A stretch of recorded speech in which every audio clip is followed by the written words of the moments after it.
Hello everyone, thank you for being here and welcome to lesson number 43 of A Course in Miracles. God is my source, I cannot see apart from Him.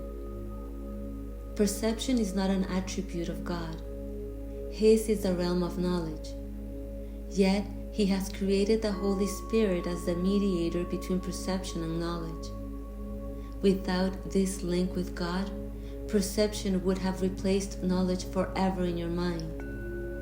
With this link with God, perception will become so changed and purified that it will lead to knowledge. That is its function as the Holy Spirit sees it. Therefore, that is its function in truth. In God, you cannot see.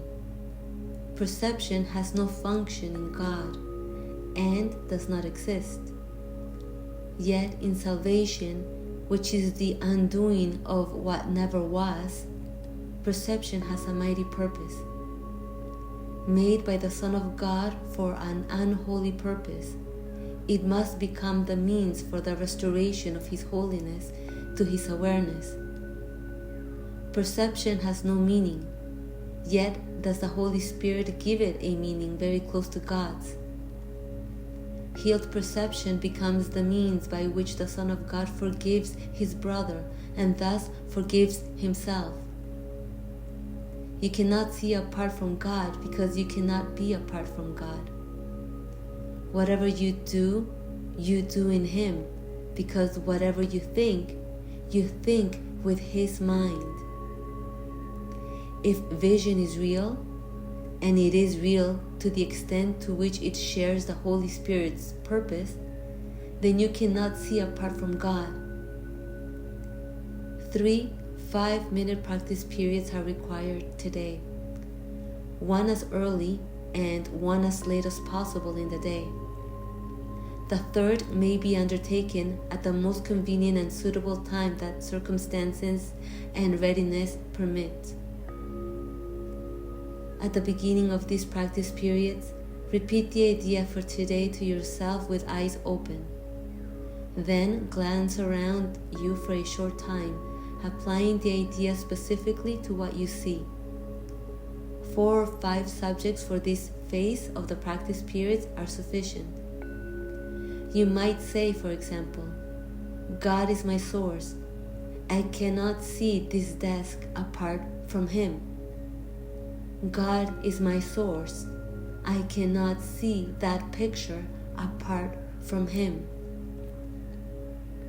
Although this part of the exercise period should be relatively short, be sure that you select the subjects for this phase of practice indiscriminately, without self-directed inclusion or exclusion. For the second and longer phase, close your eyes, repeat today's idea again, and then let whatever relevant thoughts occur to you add to the idea in your own personal way. Thoughts such as, I see through the eyes of forgiveness. I see the world as blessed. The world can show me myself. I see my own thoughts, which are like God's. Any thought related more or less directly to today's idea is suitable. The thoughts need not bear any obvious relationship to the idea, but they should not be in opposition to it. If you find your mind wandering, if you begin to be aware of thoughts which are clearly out of accord with today's idea, or if you seem to be unable to think of anything, open your eyes, repeat the first phase of the exercise period, and then attempt the second phase again. Do not allow any protracted period to occur in which you become preoccupied with irrelevant thoughts. Return to the first phase of the exercises as often as necessary to prevent this. In applying today's idea in the shorter practice periods, the form may vary according to the circumstances and situations in which you find yourself during the day. When you are with someone else, for example, try to remember to tell him silently, God is my source. I cannot see you apart from Him. This form is equally applicable to strangers as it is to those you think are closer to you. In fact, try not to make distinctions of this kind at all. Today's idea should also be applied throughout the day to various situations and events that may occur, particularly to those which seem to distress you in any way. For this purpose, apply the idea in this form. God is my source. I cannot see this apart from Him.